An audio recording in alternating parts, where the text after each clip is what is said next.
have been looking at Nehemiah, the book bearing his name, and that's exactly where I'm taking you today. This is somewhat interesting. I'm going to read the 3rd chapter straight through before I do anything for the benefit of those people who are listening on radio. A lot of times I will just take for granted and we get into something, but I'm going to read. It's 32 verses long, and when I'm done, I want you to see that there's a bigger message. Let me just say this. Let me give you a little idea here where we're going. So we know that as the people were carried away, which essentially into bondage, which was the fulfillment of what was spoken in prophecy, the edict for the people to return was spoken by Cyrus at the end of 2nd Chronicles, which opens then in the book of Ezra, that first wave of people that returned. And lots of confusion about what came first, Ezra and Nehemiah, even though our books are ordered this way. That's a subject we may discuss maybe on festival. But what I want you to know is that these people were carried away into captivity, approximately 650,000 people. And of those 650,000 people carried away into captivity, only maybe less than 50,000 returned. And what you're reading here is a list, not of all the people that returned, but of the people who are going to rebuild the walls and the gates. It's not an exhaustive list. And I say not exhaustive because you're going to read, I'm going to highlight some things in the list. But what I want you, there's a first lesson, there's an immediate first application, which is these people were away in captivity for 70 years. That means that some of these people were young children, or some may have been born in captivity, but some definitely remember the former glory. We know that from Ezra's book, where some were weeping and crying and saying, this is not as glorious as what it used to be, and some that were just rejoicing, content that the Lord's place of worship was restored. Now, the point of all this is this. The folks that we're going to look at today, it really doesn't matter why they were carried away into captivity. Forgive me for saying it like this. Prophecy was fulfilled. The land was Sabbath for 70 years because of the people's failure to listen to God. They had to be carried away. But it really doesn't matter that they were carried away. What matters is those that returned came back with a heart to be obedient unto the Lord. And the first takeaway for today is this. It doesn't matter why you fell away from following God. It doesn't matter what happened. Don't try and even rationalize what it was that became the roadblock that made you cease progressing in God's program. Get up and be like these who returned. And they are memorialized, not for their failure, by the way. They're memorialized in this chapter for the fact they are one of the few that returned and that built or rebuilt. And just remember that. You know, a lot of people will come in and they'll inspect where you've been. And because they have a little bit better history in terms of their sinfulness, or they like to make you think that they are sinless, they will try and tell you that you'll never be anything in God's program. And this chapter here is quite profound because it puts on display the blatant lie of Satan. You know, where you've been is one thing, and if you wander off and if you fall away, that's another. These folks were carried away for God's purpose. But these that came back are memorialized here for the present activity and for a future time. And by the way, the acts that were done here will also be carried into the far future, or maybe not so far, when Christ returns, because some part of this reconstruction of the gates and the walls is quite relevant to the return of Christ. Leave that one alone. So, let's get into this. And I'm going to just read straight through first without saying any commentary. Then Eliashib, the high priest, rose up with his brethren, the priests, and they builded the sheep gate. They sanctified it and set up the doors of it. Even unto the tower of Meah they sanctified unto the tower of Hananel. Next unto him builded the men of Jericho, and next to them builded Zachar, the son of Imri. But the fish gate did the sons of Hasaniah build, who who also laid the beams thereof, and set up the doors thereof, and the locks thereof, and the bars thereof. And next unto them repaired Meremoth, the son of Urijah, the son of Koz. And next unto him, you're going to see a pattern, and next unto him repaired Meshullam, the son of Berechiah, the son of Meshezbeel. And next unto them repaired Zadok, the son of Baana. Next unto them the Tekoites repaired, but their nobles put not their necks to the work of the Lord. And I want you just to put a footnote there, because that's the oddity of this whole chapter. There's everybody working together in service and unity, except for one group of people who decided they were too noble, too good, too distinguished to raise a finger. Save that one. Moreover, the old gate repaired Jehoiada, the son of Pesa, and Meshullam, the son of Besodiah.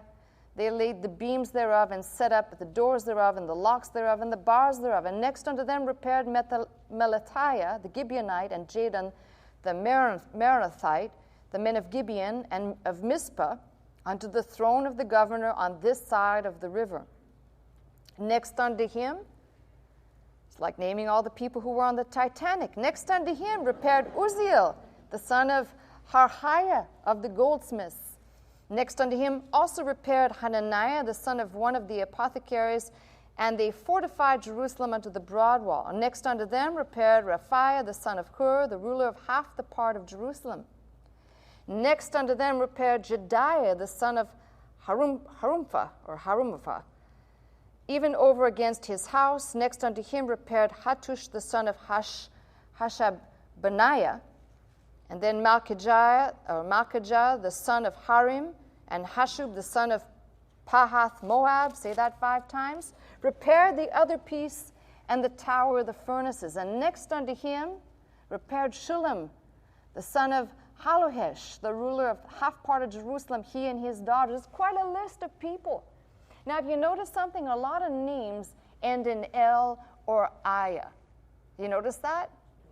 Besodiah, Melatiah, Shemaliah, Shechaniah.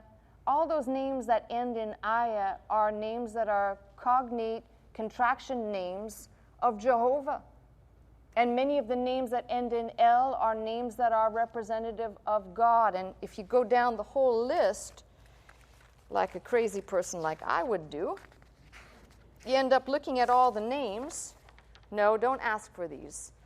You end up looking at all the names, and you hear about all these people who have a vast majority, I would say at least 85 to 90% of these people have a Jehovah name or an El name or a Jah name in their names, talking about these are not all priests. There's only one high priest, that's Eliashib, that starts the list, and the rest of these are temple workers, goldsmiths, apothecaries, people who make perfumes, druggists, whatever that might entail, because the Hebrew's quite ambiguous there. And the point is that the bulk of these people, their names are important. So just kind of remember that when you're reading through this, it looks like a bunch of ayahs and wow, but they all have, except for a few of the names that have no rhyme or reason.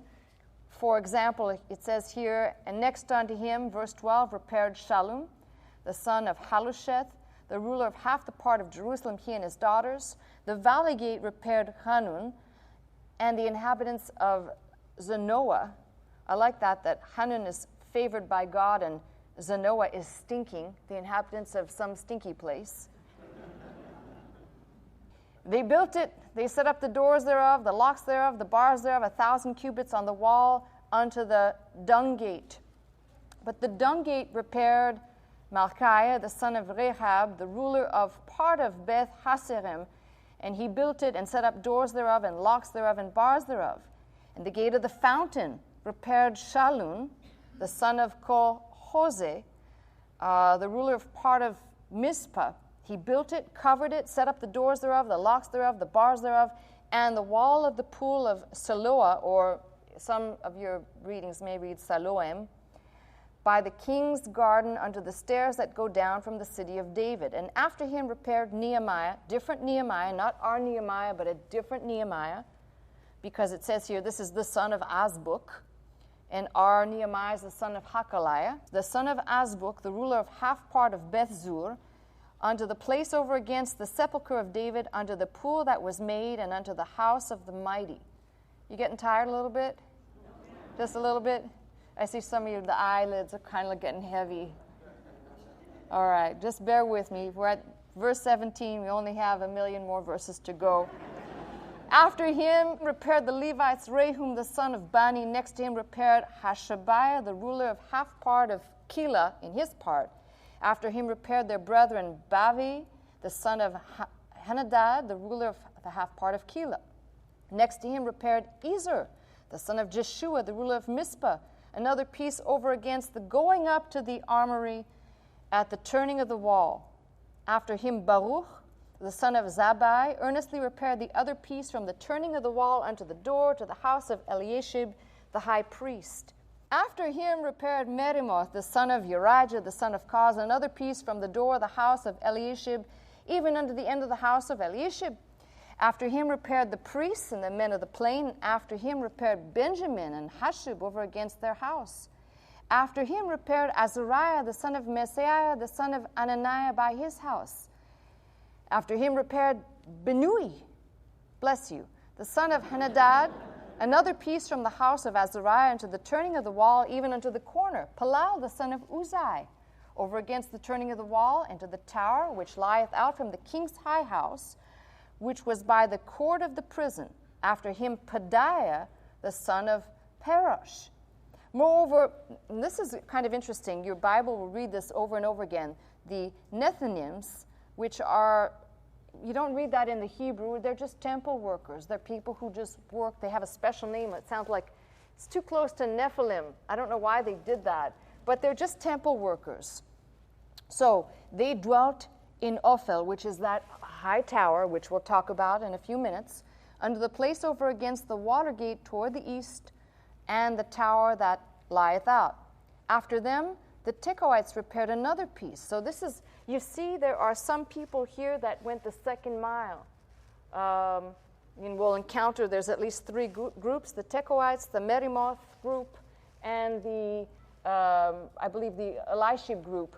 They went the second mile, and it seems like they went and they did a little bit more. And there's always those people. When it comes to the work of God, you'll always have people who are ready to go the second mile for the cause of Christ. And then you'll also have the people like the nobles that they won't lift a finger. They won't do anything. So you can find a lot of stuff inside this seemingly confusing genealogy of people next to him and after him and everything else. So the Tekoites, verse 27, repaired another piece over against the great tower that lieth out, even to the wall of Ophel. From above the horse gate repaired the priest, everyone over against his house. After them repaired Zadok, the son of Immer, over against his house. And after him repaired Shemaiah, the son of Shechaniah, the keeper of the east gate. And after him repaired Hananiah, the son of Shelemiah. And Hanan, the sixth son of Zalaph, another piece. After him repaired Meshullam, the son of Berechiah, over against his chamber. After him repaired Melchiah, the goldsmith's son, under the place over the Nethinims, and of the merchants over against the gate Mifkad, and to the going up of the corner. And between the going up of the corner unto the sheep gate repaired the goldsmiths and the merchants. And the first thing I want you to see in what we just did, we just covered this whole territory. You know, when you read this, it can stay as flat as where the paper starts and ends, or you can see how wonderful it is that God would kind of set this up to show us in the people that built an interesting picture of how God does things and the gates and how they represent things. So I'm going to try and do a drawing. The unfortunate thing is that everything here is laying in the wrong direction for me. So if I was going to draw all the gates, which I'm going to do, but I'll have to do it in part and in portion, this board would have to be turned this way. So think of what you're looking at. Everybody look down at their right foot. Look down at your right foot. What we just looked at is kind of like what your right foot looks like. So, you know, a little bit larger towards the inside of the large toe and then comes down a little bit more now. That's about the shape of what we're looking at. So you have an idea of where we're going. Let me start here. And let's call this corner, let's call this up here, the sheep gate. So we have here first the priest, Eliashib, the high priest. His name, just for the record, means God restores. And then next to the sheep gate, you've got two towers. Those don't look much like towers, but they are. The Tower of Mia, which is actually properly with a definite article, the 100. And the Tower of Hananel, which is, simply put, the grace of God. So two towers. Not sure you'll be able to read any of this, but at this point, don't worry. But right there in the middle, right beside the high priest, God restores. I want you to look and see how God does these interesting things. It says here, we're reading about who was next to the high priest and his crew. And it says, the men of Jericho. And if you know your Bible, you know that Jericho was the cursed city. And it was cursed, never to be rebuilt. We know what happened for the one that tried to rebuild it. But these men came out of that cursed city. So it's very interesting that the men of Jericho are working right beside the high priest, his name in English meaning God restores. That's why I said this is a very interesting thing to look at this whole picture and see how God designs things so beautifully. Let's call the sheep gate our starting point, Alpha. Now, I want you to notice something about the sheep gate. The sheep gate, it says, they sanctified it. It's the only place of all the gates and walls that were sanctified. No other place was sanctified. They made it holy and they set it apart. And this is very interesting. You know, when you start looking at shadows and types, you can take something too far, but this one is pretty straightforward. You realize that this represents sacrifice. It preeminently and predominantly represents Christ. But when we talk about it, we first have to talk about that gate representing what would be brought in to be sacrificed. And then ultimately, as John declared, behold the Lamb of God who taketh away the sin of the world, John 1:29. So we can see this gate and this area has a special position. It's right at the corner. It begins. That's why I said I'm labeling it Alpha. But it's the only one of the gates that has been sanctified, that has been set apart. So when we talk about the sacrifice, we could look at this from the Old Testament. Isaiah 53 talks about he was led as a sheep to the slaughter. Or we could talk about it in New Testament dimensions. I believe it's in John 5. Here we go. John 5 talks about this. After this, there was a feast of the Jews. Jesus went up to Jerusalem. And now there is at Jerusalem, by what your Bible says, your King James says sheep market, but it should say sheep gate. That's what it should read. If you have a number like mine, a margin, it says gate, but that's exactly the way it reads. There is at Jerusalem by the sheep gate a pool, which is called in the Hebrew tongue Bethesda, having 5 porches. And if you have ever been to Israel in recent excavations where they've dug that up, that area is just exposed, and it's quite marvelous to see that when you read something like that, you can actually be looking at, what is recorded where Jesus walked and healed the man that's recorded in this passage. So there's no mistakes here. When we talk about types, I'd go so far as to say that I think when they led Jesus out, when they led him out of the city, I believe they even led him out by the sheep gate just before he was crucified. Now, there's a lot of debate about this. People talk about, if you've been to the Holy Land, you know that there are at least 3 different trajectories, if you will, for Via Dolorosa. Depending on which faith and what you observe, that's how you will find wherever you're at. Eeny, meeny, miny, mo.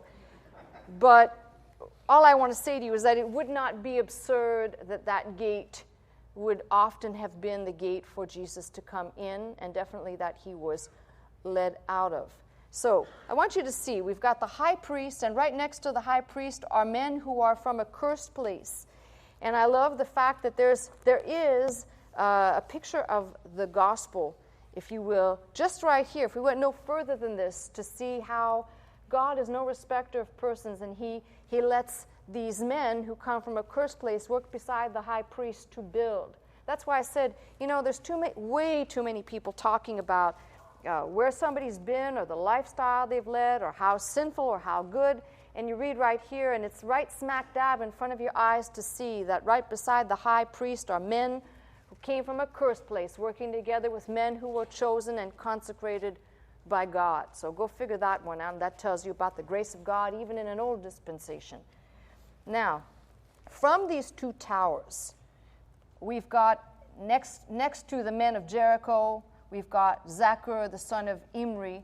If I don't get through all the names, I'm going to just highlight the ones that are probably the most important at this point, or the ones that I'm trying to highlight. After the tower right here, we've got another opening, which is the fish gate. And that should not be a complicated situation. We talk about the starting point is the sacrifice. The fish gate will always present or represent what is brought in. Now, I've read and heard 1,000 messages on this particular passage where people talk about this is representing where Jesus said, "Follow me and I'll make you fishers of men." And that may indeed be that. The only difference is that fish were brought into this gate. They were physically brought in. They were collected. So the gate should just represent that which is coming from without, something that was brought from without being brought inside. Now, if you want to say that's fishing people and bringing people in, fine, but just get the point that we're seeing first sacrifice, second of all, what is brought in by these gates.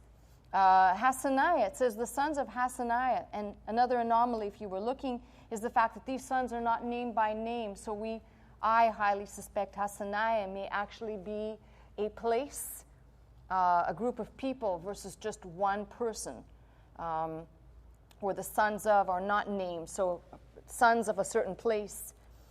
And then let's go on. It says here, next to them repaired Meremoth. We've still got a ways to go before we get to a corner. So I'm going to make the corner so you can see how poorly my design is going to look. So we've got the fish gate. We've got, right squeezed in here, we've got the Tekoites working right here. And they'll work on this part of the wall, and then they'll go somewhere else to work. And these worked side by side, but right now you've got Meremoth and his crew, and it says, and then repaired Meshullam, the son of Berechiah, and next to them Zadok, just or right, the son of Baana. Next to them the Tekoites.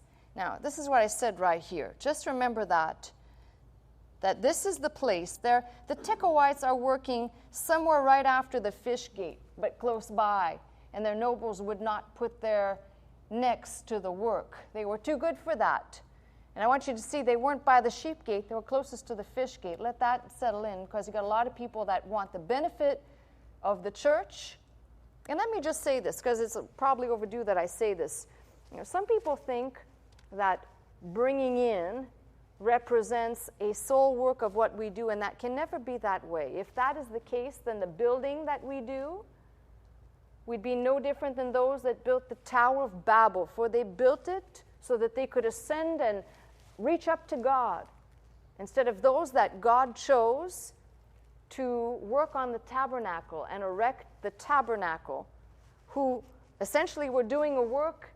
They worked in unity to perform, to bring a place for God to abide. And as I said, God didn't need people to do it, but he made them do it because that's what he does. He uses human vessels, and he has always. This is why Jesus Christ came in the flesh. We could identify with that human-looking vessel to accomplish his purposes. Don't ever forget that. So way too many people I've encountered that they're the nobles, too busy, too good, too important to what? Put their necks to the work of their Lord. Next to them, you're going to find, so glad I left an opening here, you're going to find the old gate. And the old gate repaired Jehoiada, the son of Passa, and Meshullam. And Jehoiada is one of those names, Jehovah knoweth, and his sidekick, Meshullam, friend or devoted one. So Jehovah knoweth, and his sidekick, devoted one, building or repairing the old gate. The old gate should for us represent the idea that was highlighted by my late husband regarding what F.B. Meyer said. See, it's a double credit. I have to give double credit because he was the one that told me about it, but F.B. Meyer said it first. There are no new truths. We need to rediscover the old ones. And in this case, the old gate for us may represent what Psalm 119, verse 89 says, what?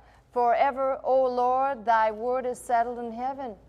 We talk about truths. We talk about things that are timeless. And the old gate should represent that for us, as the fish gate is bringing in and the sheep gate is sacrifice, preeminently, as I said, beginning and ending with Christ's sacrifice. But you get an idea that there is definitely a gospel picture in these gates and walls even. It's kind of interesting. As you move down, we're going to turn the corner here because we're running out of place. We're going to turn the corner, and let's call this the broad wall. The broad wall. And this part of the wall, we've got a couple of people working on. So turning the corner before we really get to what is labeled the broad wall, but we've got Melatiah, and Melatiah is whom Jehovah freed, and Jadon, whom God judged. Their names all mean something. And next to him repaired Uzziel, and that name, Uzziel, power of God. So you can see all of these people. I want you to catch a picture. Their names all have important meanings for the most part, except if your name is Stinking or Flatnose. Their names all have meanings, but maybe even the Stinking and Flatnose have some relevance here. We'll think about that. But what I'm trying to say is that these people were given these names. For us, it's written on our hearts that we are His. We don't need to have a name that ends with an A or an L. We are His. We belong to Him. We've been bought with His precious blood. But all of these people have an important role in building the wall. And what I love is if you read, it says, and next to him, and next to him, and next to him. And what it's saying is in all of this, the record is that these people built in unity, except for the nobles. All of these people built in unity.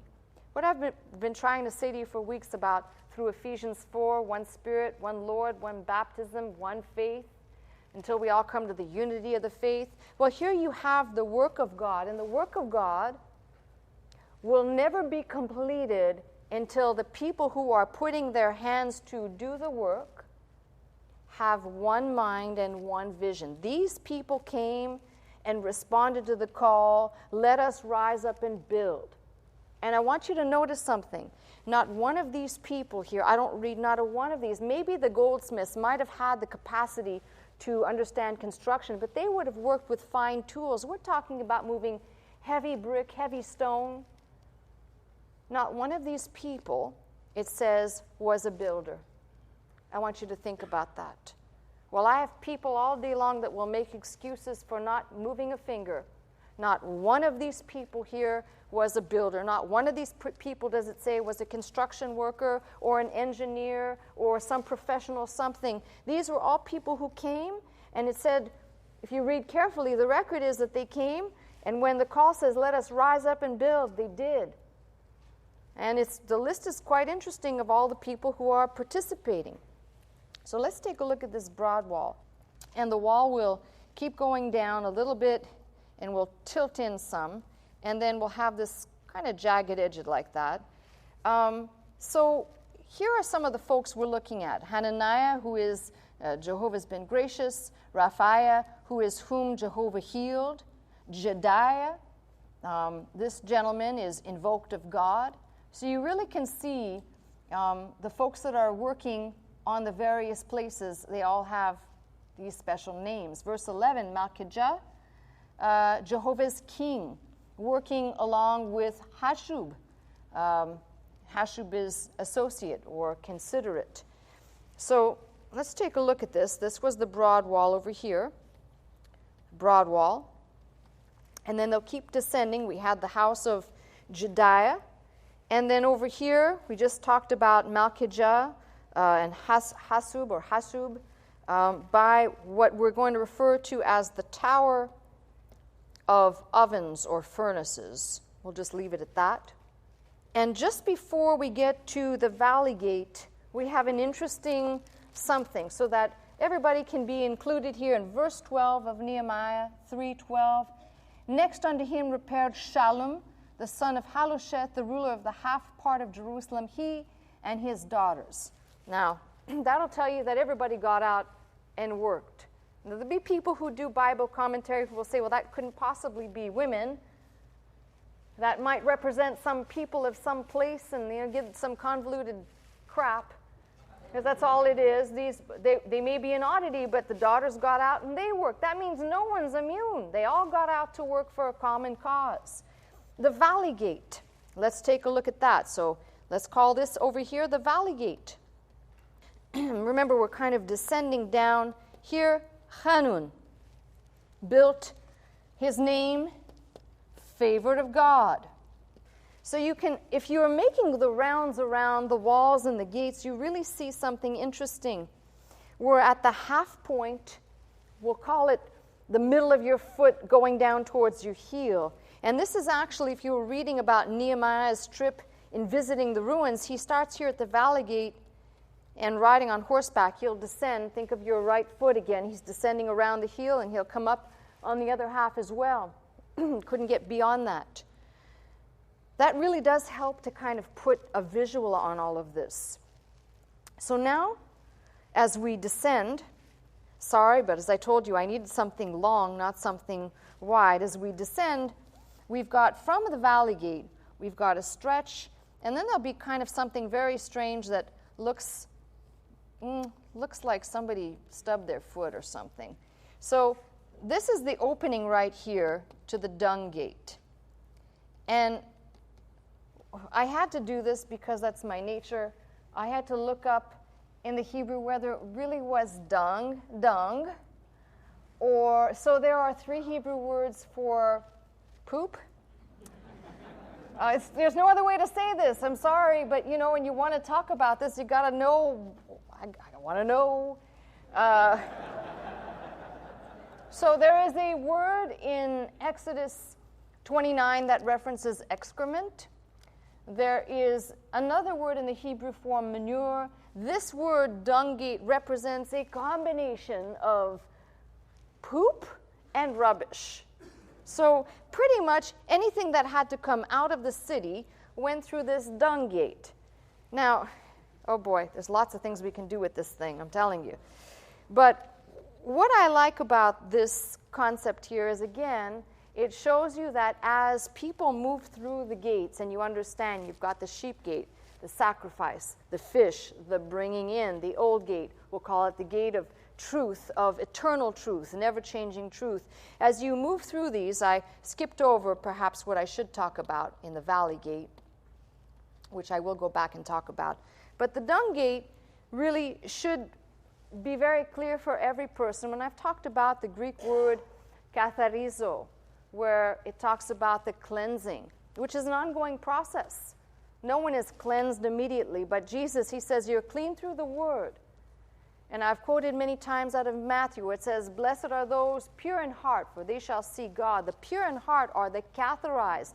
And what is it even in the natural example? A catheter is designed to take out, to draw out.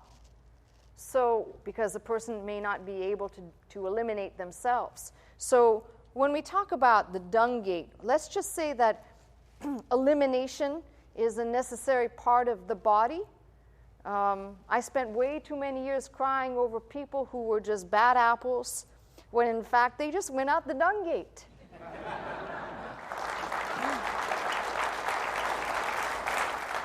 I know you're going to remember this message. I just know it.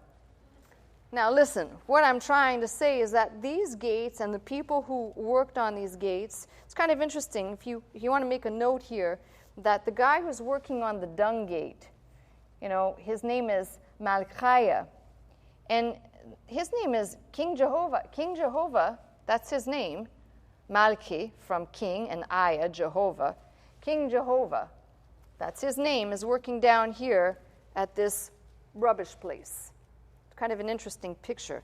Let me go back to the Valley Gate for a minute, because I skipped right over what it should be clear if we're looking at this and we're seeing the gospel in the gates and we're seeing people, important names representing characteristics of God in this, we'll call it gospel in the gates, then the Valley Gate should be something we should just take note of.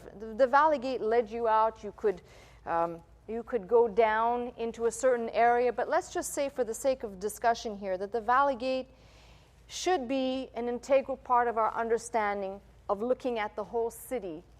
That is, that same word, by the way, for Valley Gate is used in Psalm 23, walking through the valley of the shadow of death. Valleys, as one very wise man once said, are part of the trip. So it should be, we should just kind of put something down there for the Valley Gate that says this is germane to the journey. If you're going to do anything moving around, let's call it the gospel of the gates, you're going to encounter valleys. And another great sidebar on this is that you don't have to camp out at the Valley Gate. You'll end up there periodically, but you don't need to stay there. That's just part of the equation, a gratuitous sidebar, if you will.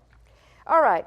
Now, we talked about this dung gate down here, and this is going to look really ugly, but hey, I'm trying to squish in a couple of tables here to see what happens. So let's make this line, this wall, if you will go up.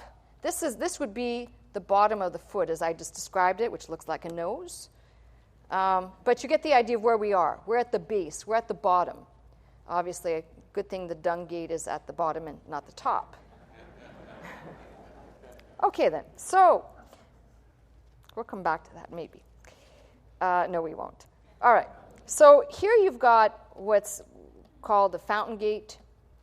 And equally in here, I'm going to put a little fake line, which is a line that would ascend up where we might say what is called the sepulchres of David. And there's great debate on whether it's here or whether it's here. But most people hold it to be where I just put it. And then we've got this artificial pool. And if you keep going up, there are going to be two towers up above here, two towers projecting out. And right in between, kind of, you've got to go in a little bit, you're going to find what is being referenced as the water gate. And I want you to notice something. It was not in disrepair. So it's mentioned in there. Perhaps they fixed the walls, but the gate itself was not in disrepair. And we could talk about the water gate as the type of the Word of God, which has never been broken, right? But anyway, I'm just trying to give you an illustration as to where everything is. And let's go back again to look at some of the people, again, who worked on some of these areas. So we talked about the Valley Gate, the Dung Gate, the Gate of the Fountain, Shalun, the wall, the Pool of Siloah, which would be somewhere down here. We're putting it kind of low, Siloam. And after him repaired Nehemiah, the son of Azbuk. Nehemiah, whose name is whom God comforts, or the comfort of God. I told you, all these names mean something. When you think about how powerful it is to read through these, and it just looks like, wow, this is just get me out of this chapter, right?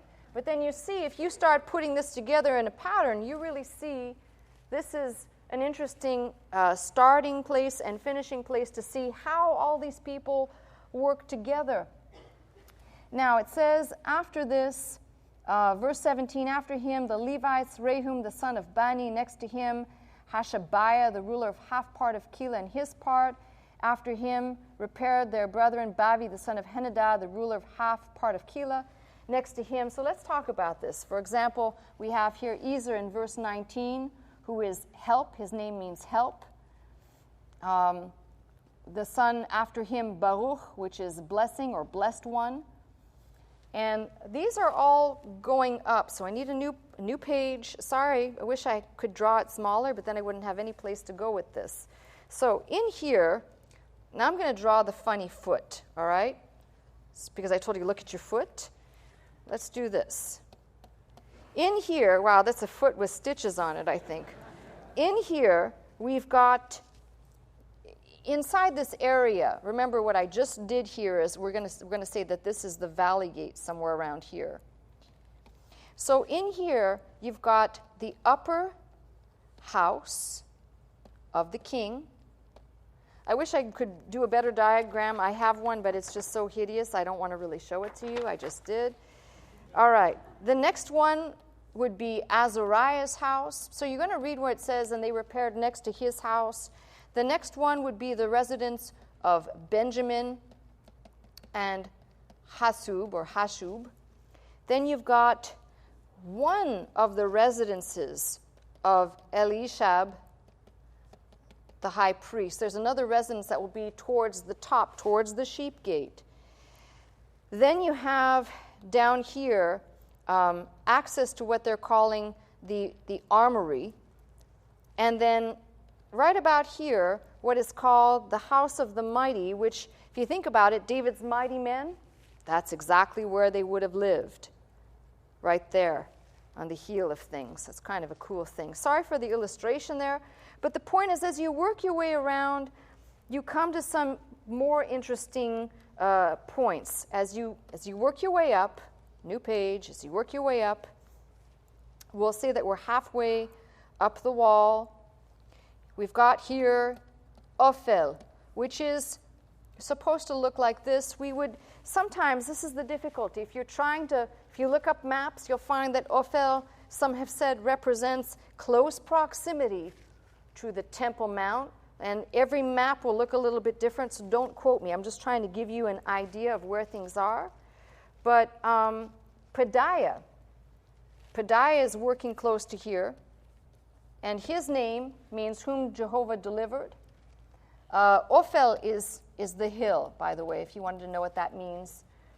And then let's move back into looking at some of these folks here, because there's a point to all this. It's not just names and picking apart, and wow, that's great to see all of this. But take a look here. So you've got, let me jump in at some place here. Verse 25, Palal, whose name means judge, the son of Uzai, over against the turning of the wall, and the tower which lieth out from the king's high house, which was on my previous page, the top house that I showed you. After him, Pedaiah, that is whom Jehovah delivered, the son of Parash. We know from the record in Ezra, the children of Parash, the children of Flea, or the Flea. Interesting bunch of people and names. Then we have verse 27 again. The Tekoites repaired another piece over against the great wall that lieth out even unto the wall of Ophel. So somewhere between here and here, you've got the Tekoites again repairing and working on the wall. That's why I said some people will go the second mile. From above the horse gate repaired the priests and everyone over against his house. So the horse gate, and this is where this becomes kind of important. So down here we have Ophel. Then we've got, I'm going to make a little slash like that. We've got let's seal that one up. And we've got another opening. So from the horse gate, and who is working on the horse gate? Repaired the priest, everyone over against his house. Why? Because on the inside of this horse gate, you had priests living there as well. And I think part of the interesting thing is you've heard me just read about the armory. You've seen the mighty men were living there. So the horse gate obviously represents the fact that people were ready at a moment's notice to get on their horses and go off to war and go and fight. So we could talk about the horse gate representing war. We could talk about it representing an army defending the city. And there's always going to be the need for people, when it comes to the work of God, to recognize we, in our realm, have our own battles, which Ephesians 6 talks about.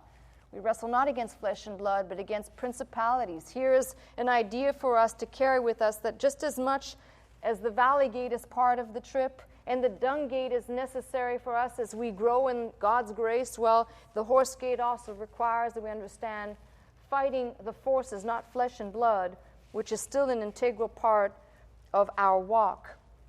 And take a look at the people in verse 29. After them repaired Zadok, the son of Immer, against his house. After him also Shemaiah, the son of Shechaniah, the keeper of the east gate. So we have Shemaiah, whom the Lord has heard. And as we move up the gate here, so we just saw the horse gate, and it says in this particular passage, keeper of the east gate. And what is that? What did I just say? The person's name that's working on that gate is Shemaiah, right? Whom the Lord has heard. Shemaiah. Now, what's interesting about this, as I said, if you go to the Holy Land, or if you've ever been on a tour, you'll see this gate is closed up. In fact, it's one of the few gates that, if you're looking at the whole map as it is today, is the one you could identify, but it's closed up. And there's multiple things that happen there. If you've ever been there, you know that there is a cemetery. It's a Muslim cemetery right outside that gate, because early on, scholars said when the Jews actually were the first ones, before the Christians, to say that when Messiah returns, according to the scriptures, he will come through this gate. So during the time of occupation, a Muslim cemetery was placed there, and a wall, kind of a miniature wall, was built around it. And unfortunately, the idea was that any holy man would not defile himself by going through a cemetery, to prohibit Messiah from coming into his kingdom. But let me just tell you, if you read prophecy, the prophetic word out of Ezekiel specifically chapters, I believe 10, 40 something, 42, 44, 46, make reference to the east gate. Zechariah makes reference to the concept of when the feet of Messiah touch down, which most people understand it to be a great shaking of the earth will bust open this gate, and that's where he will come through. He will walk through that gate. And if you read Psalm 24, don't turn away from where you are. I'll read you Psalm 24. Psalm 24 talks a little bit about these gates when it says, "Lift up your heads, O ye gates, and be ye, lift up, ye everlasting doors, and the King of glory shall come in." Who is the King of glory? The Lord strong and mighty, the Lord mighty in battle. Lift up your heads, O ye gates, even lift them up, ye everlasting doors, and the King of glory shall come in. Who is this King of glory? The Lord of hosts. He is the King of glory. Selah. So prophecy makes this gate very important. And interestingly enough, it's one of the only gates that has this distinct, being sealed up, distinct mark that if you were to look and you were looking for all these other gates, you might not find them. The dung gate you could probably still locate. May the force be with you. But the east gate is very important for prophecy. What I want to say here about the east gate is the east gate for us speaks of Christ's return. When you look at everything lined up, you almost have to stand back and say, this is not an accident. And it's not an accident. How did these people know when they were doing this, when they were repairing the walls? How did they know? And yet, just not even a couple hundred years later, this becomes a point of great contention among the religious universe, so that this particular area now is everybody has their eye on making sure, because no holy man, as I said, would come through a cemetery and defile himself. But when you're the Lord of glory, nothing defiles you, right? So this speaks of the Lord's return right here, this east gate. And as you move up, it says here we've got the horse gate, then we've got the east gate we just looked at. And if you keep going, after him repaired Malchiah, the goldsmith's son, the place of the Nethims and the merchants over against the gate of Mifkad. And this is kind of important because this gate, Mifkad, let's put a miniature wall and let's put a gate here. Mifkad. Some have translated this the gate of inspection, but others have translated this essentially how if visitors came in, they would obtain some form of a stamp or a visa. Now, I'm not really quite sure because the Hebrew is it's a very ambiguous word. It could mean inspection, it could mean appointment, it could mean registry. But what I like about this is if you're looking at this as the gospel and the gates, you really do see that if this gate does indeed come up as a concept of registry, the registry of persons and people. I love the fact that we know in the book of Revelation, when it talks about those whose names are written in the book of life, that if you keep going beyond this gate, you end up back at the top, which is back at the sheep gate. And I said, we started at Alpha and we ended at Omega. You start and finish with Christ as you go around these gates. And these gates help us understand a little bit more about why, believe it or not, while these people are building, I gave you the record, but let's talk about the results. The results, we obviously know they came under attack, they came under resistance, but it says, and they built the wall, and the wall was finished, the wall and the gates, in 52 days. That's pretty miraculous if you consider all the people that were working. None of these people were professionals, they weren't contractors, they weren't builders. But they came, and there is a specific verse in chapter 4 that is not a good translation. In chapter 4 and verse 6 it says, so we built the wall, and all the wall was joined together unto the half thereof, for the people, King James reads, had a mind to work. But the Masoretic text says they had a heart to work. Their heart was in the work. And when we come as people of God and our heart is in the work, God blesses that.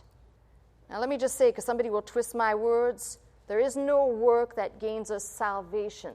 Salvation is a gift of God. It is a grace. It comes through faith in Jesus Christ through his finished work. When we're talking about the building up, for these people it was the walls and the gates. For Ezra it was the people building the altar and the temple. And for us in this time, it is keeping the walls and the banner of faith up for a disbelieving world that has succumbed to many of the Sanballats and Tobiahs, many of the enemies and the conspiracies and all of the things that can get people down and depressed, instead of looking at this and saying, these people came. And yes, we're not done with looking at how they had to battle during their building. But what did Jesus say? I will build my church, and the gates of hell shall not prevail against it, which I've told you many times.